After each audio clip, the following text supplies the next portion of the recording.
Get a cup, get a cup, get a cup. Hello, welcome back to another video of First Class Layman. Today, we're looking at the Antarctica theory by Nick Crowley. Now, I love Nick Crowley's videos.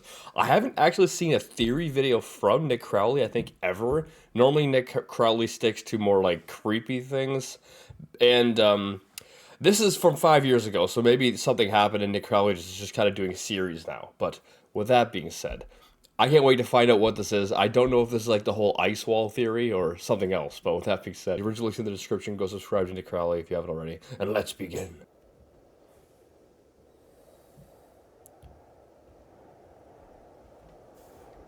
Throughout our world, few places are more remote and mysterious than the continent Is that Matterhorn? of Antarctica. Spanning over 5 million square miles, this mass of land and ice is over twice the size of Australia, yet it holds a grand total of 0 permanent residents. It's brutally I thought there were like some people who were living there permanently on like one of the bases. I guess maybe that's not permanent though. frigid conditions and strict visitation laws have made it impossible to fully explore, leading many to question what secrets it may be hiding in its icy landscape.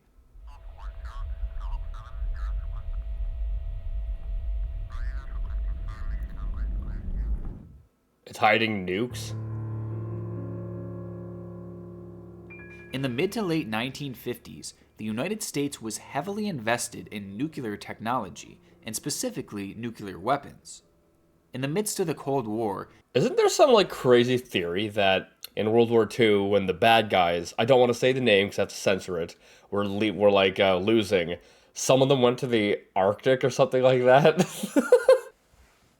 it was imperative for the country to gain superior knowledge on the subject than the Russians.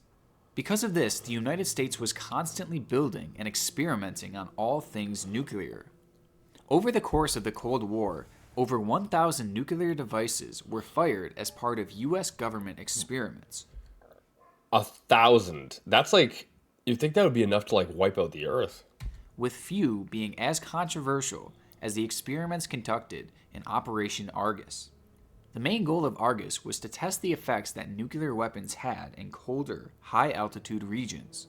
With these experiments, an estimated 3 nuclear missiles were fired in the vicinity of Antarctica. However, the results of this Take that, you effing penguins! experiment were never finalized, and the whereabouts of the location in which the missiles hit is still very much a mystery. Following this test, the task force in charge of the program was quickly dissolved, and the majority of the documents associated with the project were destroyed. Included in these documents was also the film reel that would have shown actual footage of the tests. So this alone is pretty sketchy. Wait, why would they destroy all this stuff? Because it was controversial? It's not like that's the first time the military's done something controversial. It'd be really cool to see it'd be cool to see the explosions. I want to see penguins flying in the air. We're gonna make penguins fly, finally. Destruction of evidence, the hiding of evidence as to what happened there, is something that definitely raises some red flags, but it's also something that's not too surprising for that time period. But where this whole situation gets very strange is when you take a look at a previous mission that took place in Antarctica that has confused the public to this day. In 1946, the United States Navy sent troops to Antarctica to supposedly set up a military base and to train them for cold weather conditions as part of Operation High Jump.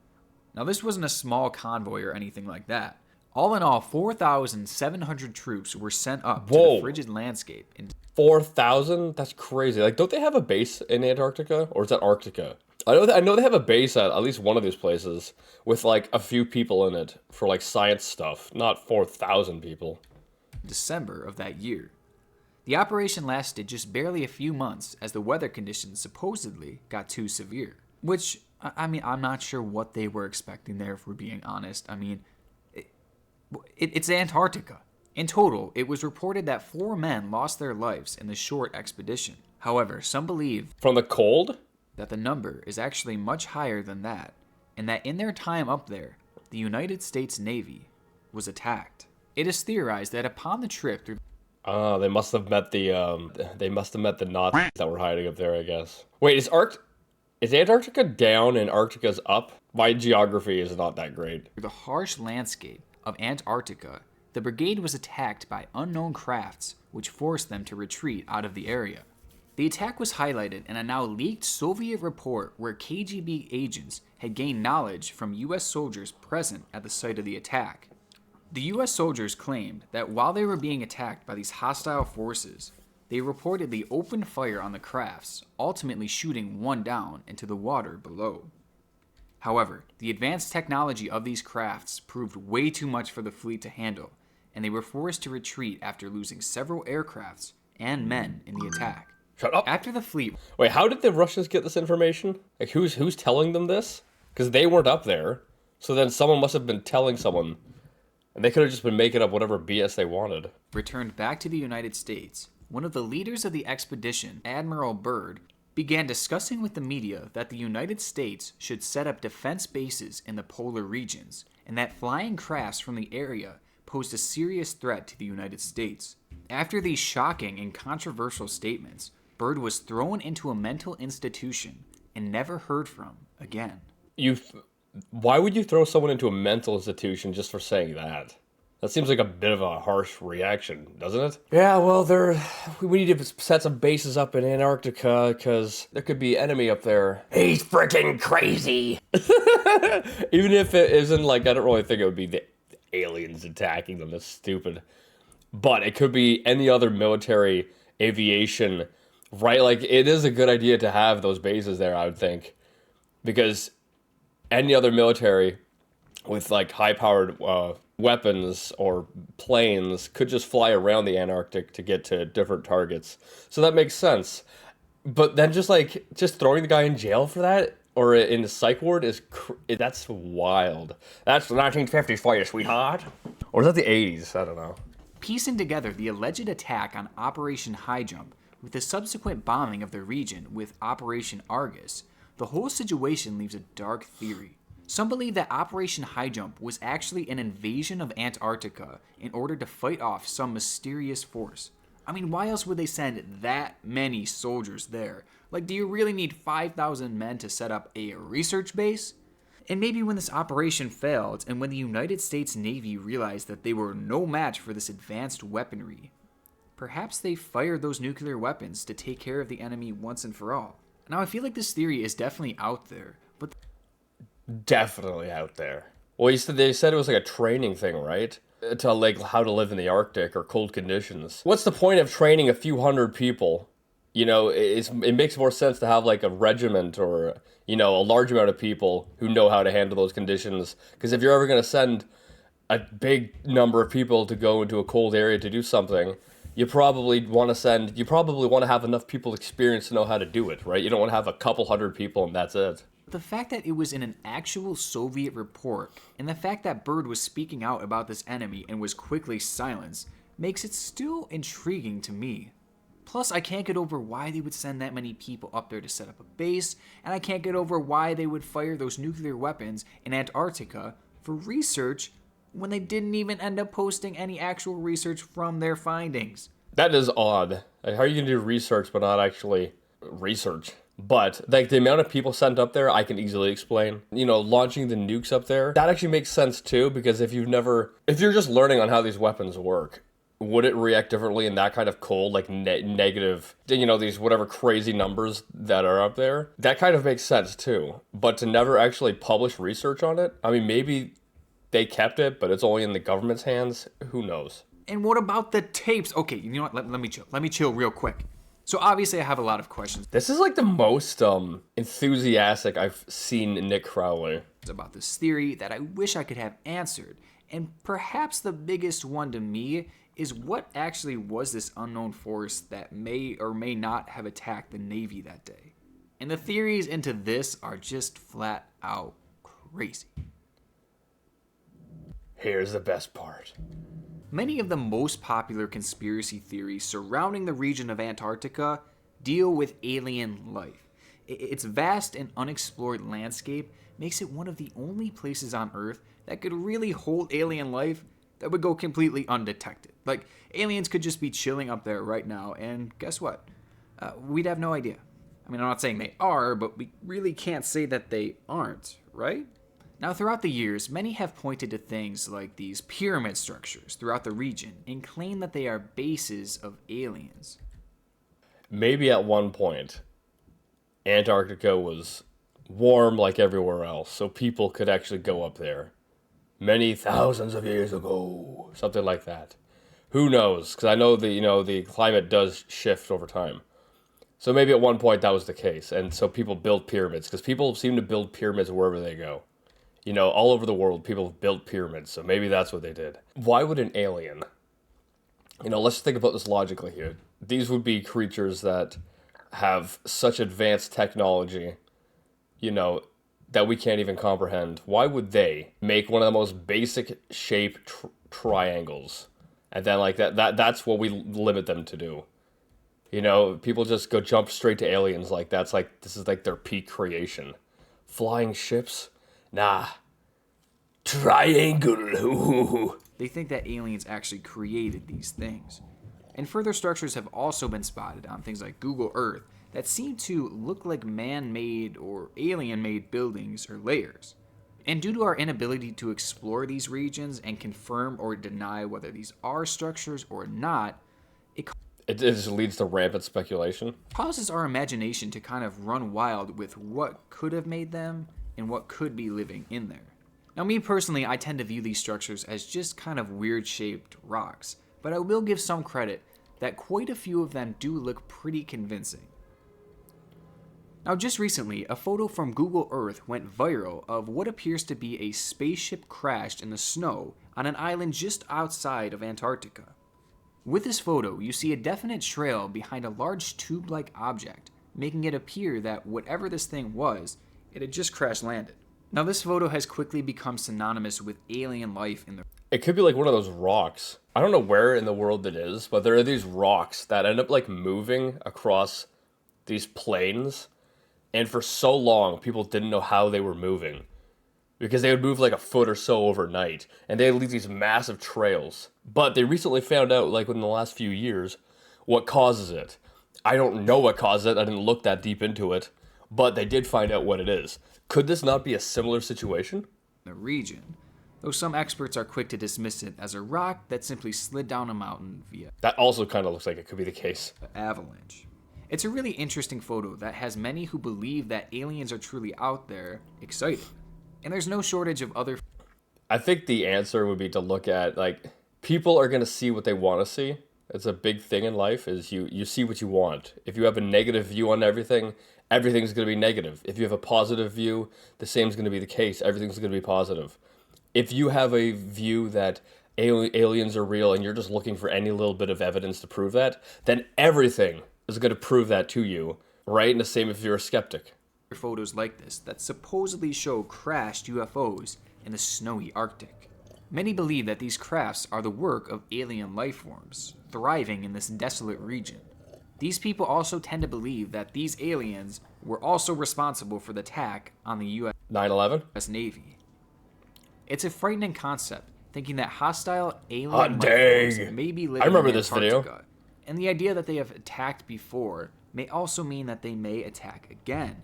And with no defense bases anywhere in the region, nothing would be stopping them from attacking, let's say, a research team of ours in the area. But to me, the idea of aliens being responsible for these mysterious crafts is not even close to being the most interesting theory. There we go. I knew it. I knew they were here. I probably have to censor these symbols. The Mr. Micro Penis himself. Bro, okay, this shit goes crazy. Let me just start by introducing the theory, and then I'm going to backtrack and explain how it could be possible. So stick with me here. So the theory here is that members of the Nazi Party were able to escape to Antarctica after World War II. Like, that's the most insane thing. The people who lost against the Russians, particularly because of how cold it was and that they were unready for it, decided to go to the Antarctic. Because they thought their chances were much better. What they actually did do was go to Argentina. A chunk of them. I think it's Argentina. There's a huge population there that was like, I think they spoke German or something. Like, that is wild. At least I'm like 90% sure that's true. But the Antarctic thing, only about 20%. It's said that the Nazis also took with them advanced weaponry from the war. Weaponry like flying saucers that were responsible for the attack on Operation High Jump.